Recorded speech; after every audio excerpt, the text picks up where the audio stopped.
Hello and welcome to Post Sports Live Thanksgiving Week edition. I'm Gene Wang, and you know what I'm thankful for. These three guys here to my left who are going to help us all make sense of the week that was in DC sports. Making his debut on Post Sports Live, Kent Babb, sports enterprise reporter for the Washington Post. In the middle seat, Adam Kilgore, former longtime Washington Nationals beat reporter for the Post, now covering the national sports scene, and Dan Steinberg, the original DC sports bug. Gentlemen, welcome. Thanks for delaying your holiday travel plan just for a little bit. So to be in studio, sit tight, I'll be right with you. But first, I'm going to give a rundown of what we're talking about today.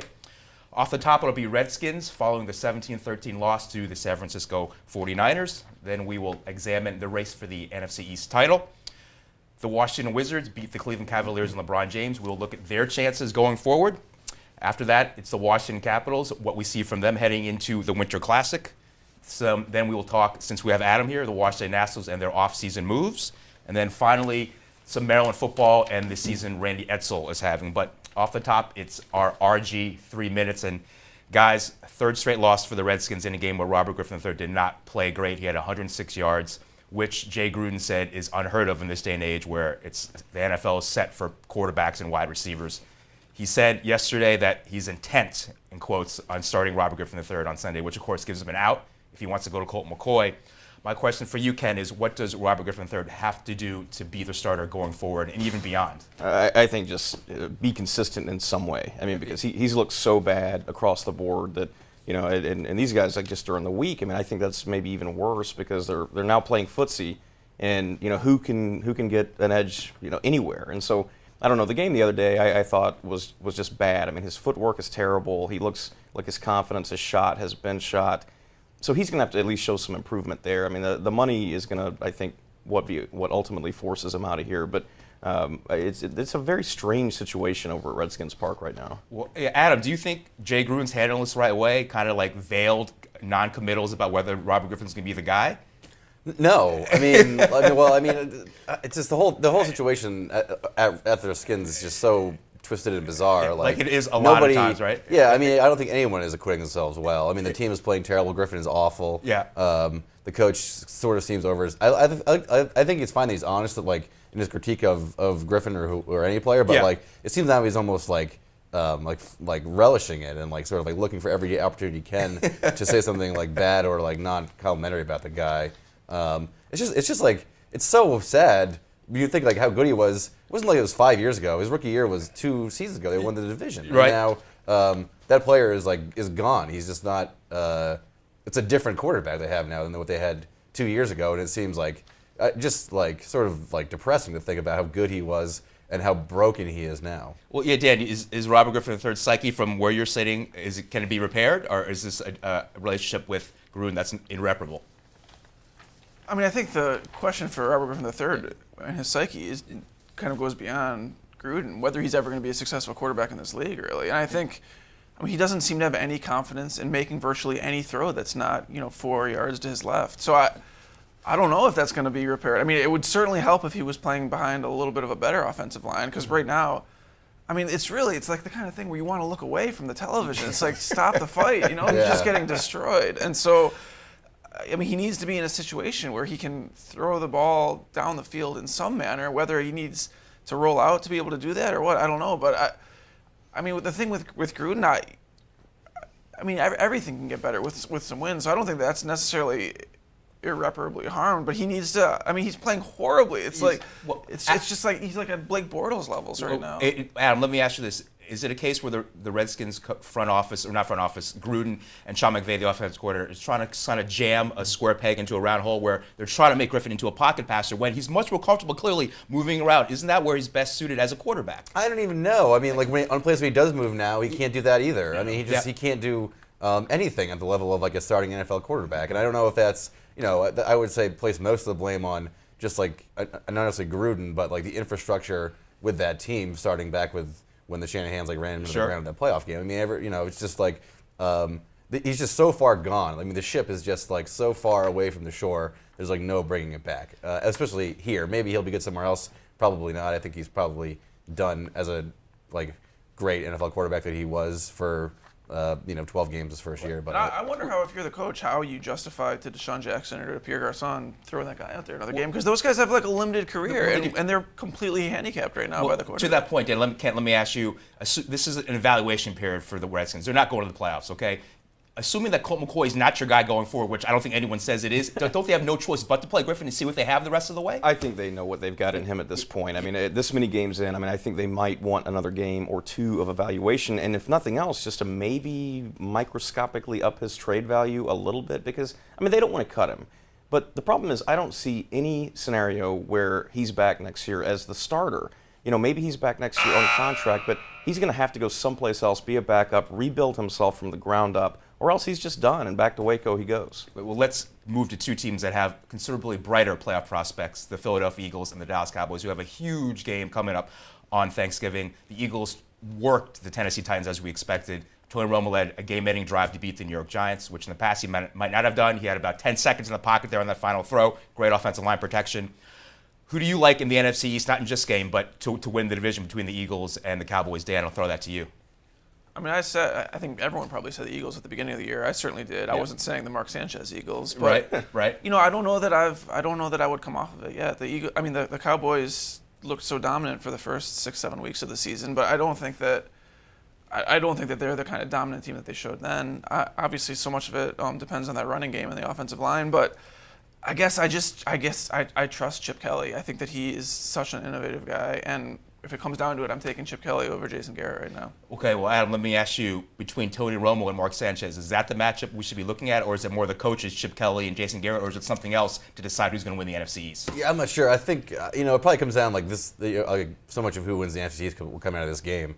And it seems to me like the biggest matchup is Dallas' defense good enough to stop Chip Kelly's offense, whether it's Foles or Sanchez, whoever.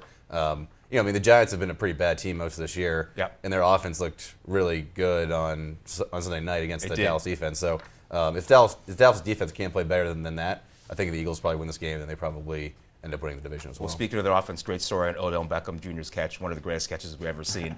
Kent, do you trust Tony Romo in this situation going forward? We know what the Cowboys have done in November, December. We always say Tony Romo, the best October, September quarterback we've ever seen. Meltdowns at the end of the season. Do you think Dallas has a chance, or are they the favorite to win the division? They are now, to me, because of the offensive line. Okay. As good as the running back has been, as bad as the defense has been, that offensive line is so good. They've put so much emphasis, almost in spite of Jerry Jones, in the draft. They've made that a point of emphasis in these drafts, in free agency, to bring in these first-round picks. Stand down on the Johnny Manziel to Dallas in the draft room. And Tony Romo looks like an elite quarterback, and he's got the skills. He's always had the skills. He hasn't had the mentality. And now he doesn't have to worry where the pass rush is coming from. He can just complete the passes. I think he's the best he's ever been in his career because of that offensive line. Now it's just a matter of can they score enough points to outlast that pretty bad defense. So, Dan, you have faith in the system more than Mark Sanchez, so they could plug, and not any quarterback, but any decent quarterback who's had experience in there and win games. Is that your outlook? Could RG3 win in the Eagles system? There you go. I think that Sanchez has probably looked better this year than Foles did this year. Sanchez has had some of the best games of his career in the brief time that he's spent with Chip Kelly. I don't know that you could plug me or you in or RG3 in, but I think that Sanchez obviously has some skills and maybe didn't have all the weapons in New York that he does now. But yeah, I think that he doesn't seem to be a bad fit anyhow. He certainly seems to be running that offense pretty well. He became like a complete joke at the end of the Jets, but he was like a top 10 pick and won a lot of playoff games. I think he beat Manning in New England. He did. Manning they went to 2 straight AFC Championship games. Right? Yeah, he's had moments and he seems to be not a complete failure. Failure. Well, he's not an embarrassment anymore. And honestly, back on the RG3 train for 1 second. He gives guys like that hope that they can go someplace else and rejuvenate things. Okay, well, speaking of hope and rejuvenation, the Washington Wizards are all about that with Bradley Beal and John Wall. We saw what they did to the Cleveland Cavaliers and LeBron James, who I do believe did not have a field goal in the fourth quarter. They dominated that game from beginning to end. They didn't let the Cavs make a run to get within a few possessions. It was a game that they certainly would have lost a couple years ago. Based on that performance, and then on a back-to-back coming around and beating Milwaukee, a team that they would have lost to in most years coming off back-to-backs, are they a legitimate contender to win the Eastern Conference? Dan, what do you say?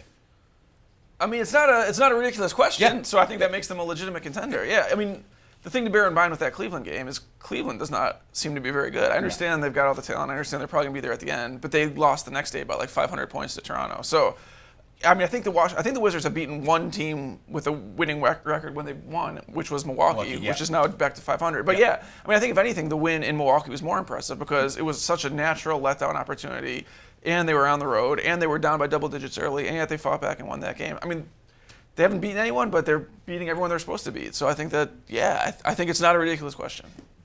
Adam, do you see a scenario where the Wizards are representing the East in the NBA Finals? Yeah, I agree with Steinberg that like their body of work so far and how bad the rest of the East is. Like the Cavaliers are a mess, and they have like so far to go to get to be like a dominant kind of team. I don't think they can get there this season with what they've got. And so I mean it's just wide open. Like the Raptors are probably a bigger hurdle than the Cavs at this point. But I think the fact that they were able to sort of like weather the storm without Beal, that's like something that like a professional team does, like beat like bad teams even when your best players is out. And I thought the game that opened my eyes the most was when they lost to the Mavericks, who are like a really good Western Conference contender with probably the best offense in the league so far. And that was like a last possession, last minute kind of game, and I thought that was really impressive. I thought that sort of showed they kind of belong at that table in that discussion. Yeah, to what Adam said, Kent, that they were able to weather the storm without Beal. Now they beat Cleveland and win it back-to-back. Does that make them a contender in the early part of the season to represent the East in the NBA Finals? I think they're a contender to be in the playoffs for sure. I think they're a strong contender. I'm not ready to put them in the East because if we're talking about their best wins are against Milwaukee and Cleveland, that doesn't convince me of anything yet. What does convince me that they're at least a strong postseason team is the way that John Wall has played. He's played angry. He's got a chip on his shoulder. He wants to be the player I think he has wanted to be the whole time, but now he's actually showing some proof that he's going to be that guy. And so they're able to lean on him. I mean, I want a little more proof before I put them in the finals, but the East is bad. It's not a great conference right now. Bad for a long time. And I think they can maybe slip through. I do think Cleveland's going to be much, much better down the road, and so they may meet again once that team gets its act together. Yeah, but Dan, as bad as the East is, they're beating teams that they should beat, which in previous seasons they haven't. So that has to be encouraging. Does it not? If you look at the standings, 80% of the East is teams that they should beat now. Yeah. Half because the East is bad, by the way, half let's because just say, the Wizards are good. It wasn't that long ago where we wouldn't even think about talking about Wizards opponents that they should beat, right? Well, yeah, I mean, last year a little bit, but this year, I mean, there's just a lot of bad teams, and the Wizards have a ton of talent. I think we talk about John Wall, we talk about Bradley Beal, but the bench has been huge for the Wizards, and they're much, much deeper than they have in the last couple of years. And they really finish games too. I think Pierce has been a huge part of that. Like I was just going to ask. Last year they let so many games get away against terrible teams, good teams, whatever, that they were winning with like 2 minutes left. And now I think like Pierce is like that sort of finishing kind of player. Well, let's move on to another tenant at Verizon Center, the Washington Capitals. Thanksgiving week, wintertime right around the corner. Caps are playing in the Winter Classic. Want to ask you, Dan, what kind of improvement do you expect or do you want to see from this team heading into the Winter Classic over the next few months? They've not been great at home, 4-3-3, a little bit better on the road. They've had trouble protecting one-goal leads.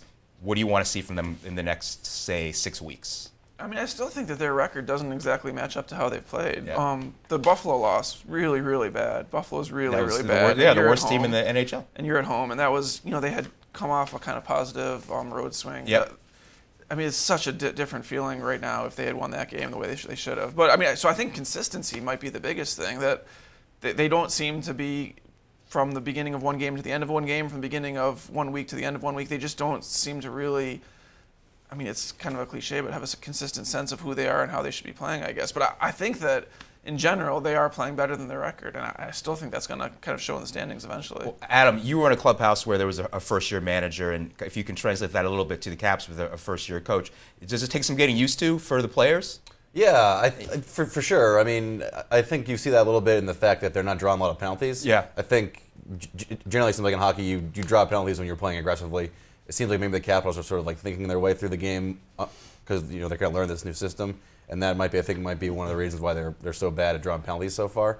But I agree with Dan. Like they're sort of like their shots on goal and their like puck possession all sort of points to like more wins will come as the year goes along if they keep doing that. Which like last year seemed the opposite. They had an okay start and all their peripheral stats were just abysmal. This year it seems to be the opposite. I think they're going to be trend better as the year goes along because of some of that stuff. Well, Ken, when we talk about teams that are championship bound, we talk about holding serve at home, protecting home ice or home court or home field, whatever it is, and stealing a few on the road. The Caps under 500 at home, is that a concern for you? They're not great on the road Yeah. either, and so they've been sort of middle of the road right now. I think the thing that raises a flag or rings a bell in my head is the fact that Barry Trotz has made that a point of emphasis that they want to win at home. They want to be scary at home. And the only thing scary is that they lose to Buffalo at home. I mean, that's you can't do that in front of your home crowd. I mean, they're not an intimidating force, and whether that matters or not during actual game time, I don't know. But he has made that a point of emphasis with his team during this first year, during these first few months of the season, and they're not doing it yet. And so they're going to have to get a little more chemistry going, and maybe they will eventually be that dominant team, but they have not been dominant in any way, shape, or form so far. They've certainly lost enough playoff series over the years when they've had they've had home ice advantage, and that hasn't 5 Game 7s at home, I believe, since 2008 or whatever it's been. So, but Adam, we talked about in the playoffs wanting home ice or home court advantage. Is a quarter way through the season, is it a concern that they're not playing well at Verizon Center? Yeah, sure. Especially because it's been such an emphasis for this new coach. Yeah. And they can't do it. But I mean, and then you got to win the home games, especially against the crappy teams like Buffalo. I mean, that is sort of like a red flag. They can't even beat that team. But it's 1 out of 82 games, so it's hard to get too worked up. But maybe they'll have a good home ice advantage at Nationals Park. I think they're 0-0 all time at Nationals Park. So. That's right. No one ever loses big games. Winter Classic. There you go. Never happens, right? DC, well, Dan, thanks for that transition, Dan. We're talking about now. We're moving on to the Washington Nationals, as a matter of fact, and some of the offseason moves. Hot stove. We know they lost Adam LaRoche to the Chicago White Sox. 2 years, I believe, $25 million. And then now there's been talk about Jordan Zimmerman being traded. They have a bunch of free agents. Adam, I'm going to come to you on this. In 2015, Ian Desmond and Art Span, Pfister, among others, who are free agents in 2015. I guess the thinking is that they don't want to lose those guys or all those guys and get nothing for them. So Jordan Zimmerman may be on the table, and Max Scherzer's, that name's been floating around out there too. What do you see from the Nationals as far as offseason maneuvering? Yeah, I mean, the one hole they have is second base. They need to find a second baseman, period. And the way they might find that second baseman is trading Jordan Zimmerman, which seems, that's a pretty fascinating discussion to get into. This is a team that is built to win the World Series next year. Is it possible to make your team better by trading your best pitcher? That's a very so you're calling him their best pitcher. Well, he was I would say pretty objectively he was their best pitcher last year. And so I think the plan would be, or in the ideal world, if they are to trade Jordan Zimmerman, is you trade for a young second baseman and another piece, whether it's a prospect or a bullpen arm or something.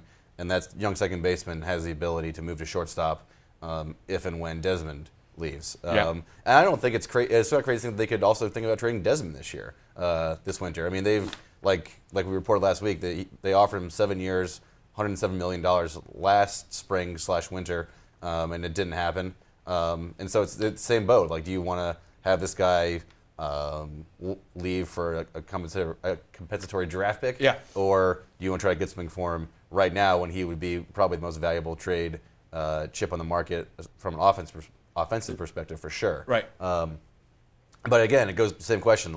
This is a really good team. He has been, since they got good in 12, he has been their best player. Yeah. And so, how do you sort of improve the team or not go backwards when you're in a position to win right now? Right. Well, Ken, let me ask you, in the here and now, we know that no LaRoche, that means Ryan Zimmerman presumably is going to be the regular first baseman. Do you trust him to be able to fill that role in having not been a regular first baseman for the majority of his career? For now, I think there's so much optimism right now, even though the hangover hasn't quite loosened its bite after they lost again early in the playoffs. But to Adam's point, this is still a team in really, really good shape. Mm-hmm. If they add the fact that they're even talking about adding a Max Scherzer, he's one of the best pitchers in baseball. Yeah. And so the fact that they're even thinking about that, or that somebody like Jordan Zimmerman is expendable, that's a sign of a pretty good and well-built franchise. And so people are still in a foul mood about the early playoff exit, and so they're not quite ready to think about next year just yet. But yeah, I think they can shift some things around and be in good shape. And if they can add one more piece or two, whoever it is, people are going all over. But if they can add one more piece, they will continue to be a scary team. And again, to Kilgore's point, they just can't go backwards, and so they can't make that one bad signing or they can't make that one bad trade they have to continue to at least hum along the way they've done, and they should be okay. Well, Dan, Sorry, I was going to say, like, if they think that Jordan Zimmerman is expendable, they're probably kidding themselves, or they likely are kidding Well, that's what I was themselves. going to say, Dan. Should have raised an eyebrow that Jordan Zimmerman's even on the table. No, I mean, I think it's smart. Like, certainly 2 out of the last 3 years, they would have seemed like probably World Series favorites, or at least NLCS favorites, and it didn't happen. So I think that you can't overemphasize the next year when they should certainly be a major contender at the expense of then 3, 4, 5 years after that. And, I mean, I think most Nats fans would rather take 4 or 5 more whacks at it than put all your eggs in 2015. Okay.